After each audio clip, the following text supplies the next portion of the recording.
pour faire le tour de l'actu, vous êtes sur I24 News. Bienvenue à vous à la une de l'actualité. Cette victoire au goût amer pour Mariano Rajoy. Le Premier ministre sortant a remporté les élections générales en Espagne, mais son parti se trouve bien en dessous du seuil de la majorité absolue.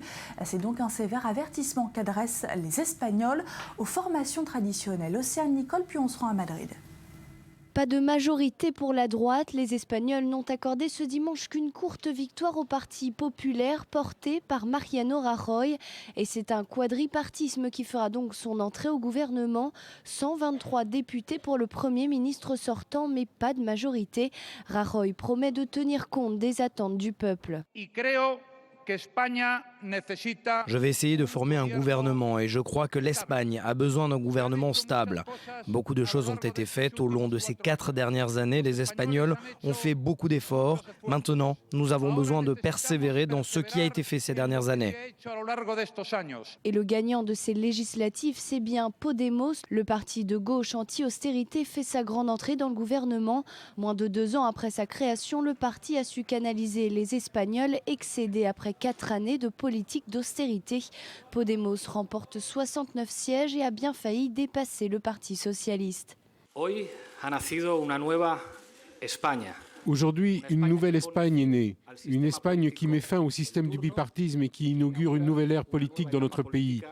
Dans les premières élections auxquelles il participe, Podemos et les forces du changement ont reçu plus de 20% des voix. Véritable tournant dans la politique espagnole depuis 1979, le gouvernement balançait entre conservateurs et socialistes. Fin du bipartisme et place à la régénération démocratique. Le parti libéral centriste fait lui aussi son entrée dans le gouvernement avec 40 députés. Une nouvelle naissance pour l'Espagne. Aujourd'hui, nous avons dit à l'Espagne et à l'Europe qu'une troisième voie, un centre politique, existe. Et le centre en Espagne, à partir de maintenant, s'appelle Ciudadanos. Une victoire aux airs de défaite pour le Parti populaire. Mariano Rajoy doit maintenant s'attaquer à la formation d'un nouveau gouvernement. Et justement, on en parle tout de suite avec notre correspondante à Madrid, Aude Soufi. Bonjour. Alors les tractations ne vont pas être faciles pour Rajoy qui doit donc former un nouveau gouvernement.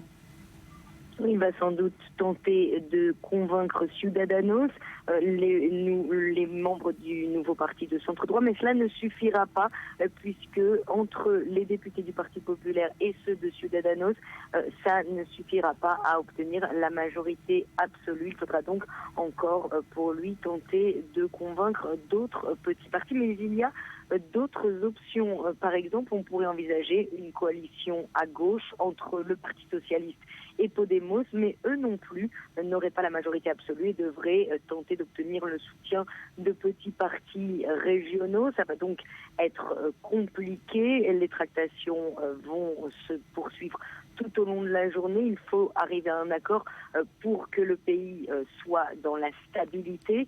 On est dans une situation inédite. L'Espagne n'avait pas connu ça depuis la transition démocratique. Le pire des cas qui pourrait arriver, c'est que aucun parti n'arrive à s'entendre. Et dans ce cas-là, peut-être on verrait de nouvelles élections convoquées dans les prochains mois. Merci Aude Soufi en direct de Madrid.